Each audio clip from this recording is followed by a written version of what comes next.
लोग आजकल कानाफूसी कर रहे हैं राजा राम और माता सीता के विषय में। हाँ, मेरे पति ने भी मुझे राजमहल की सेवा छोड़ने के लिए निर्देश दे दिया है। वैसे भी श्री राम के प्रेम के आगे उनको कुछ गलत नहीं लगता। वो तो कुछ भी नीति बना सकते हैं। उनको कौन है कहने वाला? इनके बारे में कोई इतना ओछा कैसे बोल सकता है?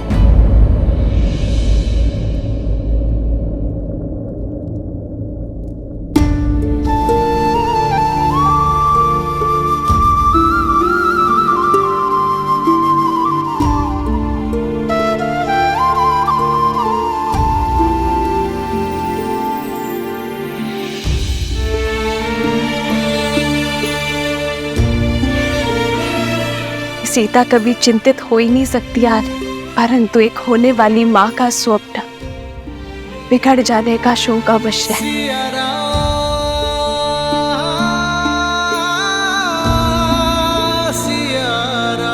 तुम्हारी व्याकुलता का आभास है मुझे सीते, किंतु मुझे एक राजा के कर्तव्य के साथ साथ अपनी होने वाली संतान को असुरी शक्ति से भी बचाना होगा, और ये कार्य मुझे अकेले ही करना होगा।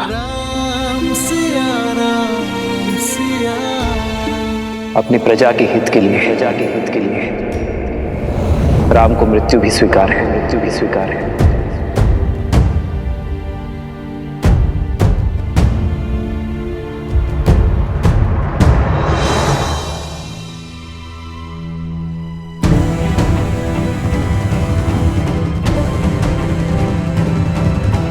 इतनी रात्रि में धनुष लेकर प्रभु अकेले कहाँ पे जा रहे हैं?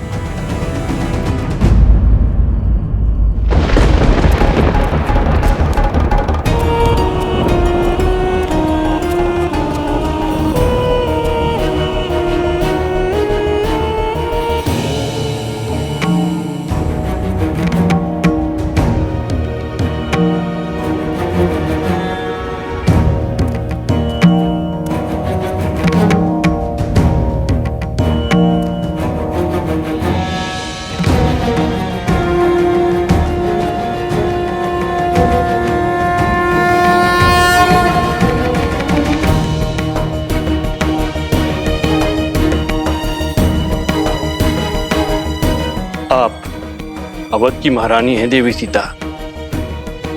आपका व्यथित होना प्रजा के हित में नहीं। प्रजा की ही चिंता में हूँ गुरुवर। नागरिकों के विचारों में मलिनता आ रही है और मन में शंका का विष खुल गया है। ये नगर में कौन सी असुरी शक्ति पग पसार रही है गुरुवर?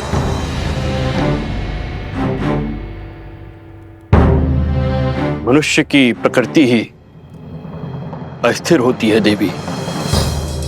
सफलताओं के बीच असफलता का भय, यात्रा के प्रारंभ होने में घर छूट जाने का भय, विवाह के समय स्वतंत्रता छिनने का भय, नए उत्तरदायित्वों का संकोच सदा रहता है। मन में सदा द्वंद्वों का भंवर चलता ही रहता है। ये उचित है कि संसार का आधार सत्य है, किंतु यहां असत्य भी उपस्थित रहता है।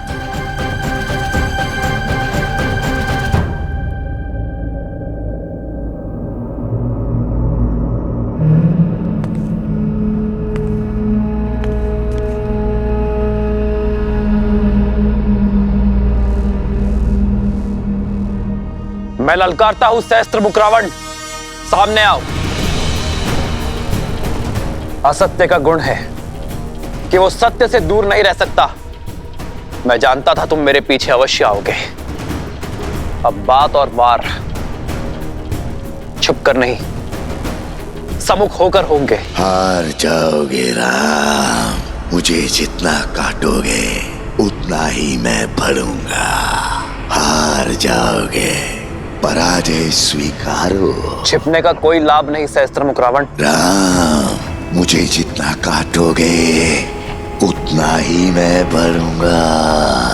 हार हार जाओगे, पराजय स्वीकारो।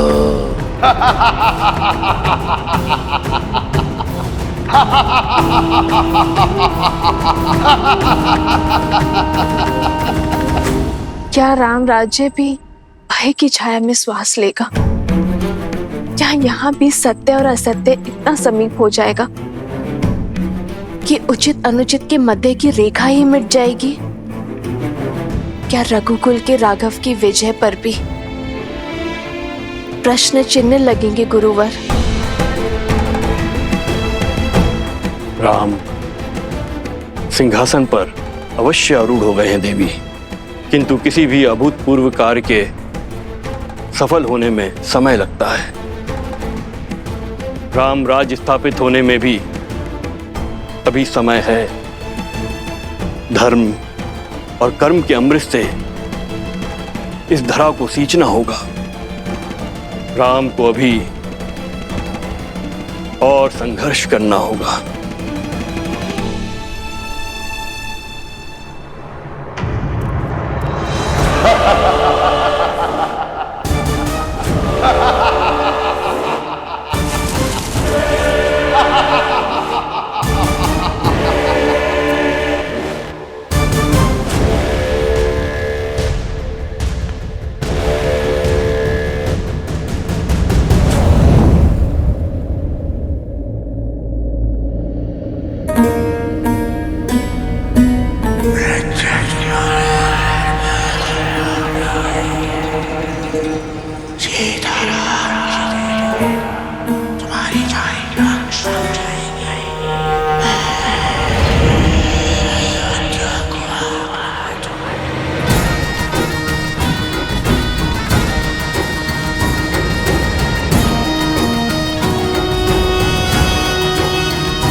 क्या इतना सरल लगता है मेरा अंतराम? कोई अस्त्र, कोई शस्त्र मेरी मृत्यु का मार्ग प्रशस्त नहीं कर सकता है, क्योंकि मैं शरीर नहीं, सोच हूं राम, सोच। सोच को कौन सा अस्त्र मार सकता है?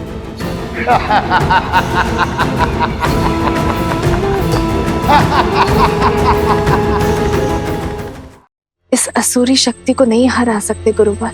जिसके बाण असत्य हो, धनुष अधर्म हो, उसे पराजित करना सरल नहीं होता। बार बार दोहराया गया सत्य सत्य प्रतीत होने लगता है, मन में संदेह उत्पन्न करने लगता है। इसलिए आवश्यक है कि ऐसी स्थिति में व्यक्ति का मन दृढ़ हो, और ये दृढ़ता बल से नहीं, संस्कारों से आती है। संस्कार से ही इसे पराजित किया जा सकता है। ऐसे संस्कार जो व्यक्ति की चेतना को पवित्र करे और समस्त संसार में संस्कारों को स्थापित करती है। स्त्री शक्ति, अर्थात इस भयंकर असुर को केवल एक स्त्री शक्ति ही पराजित कर सकती है, किसी राजा के बल की शक्ति नहीं।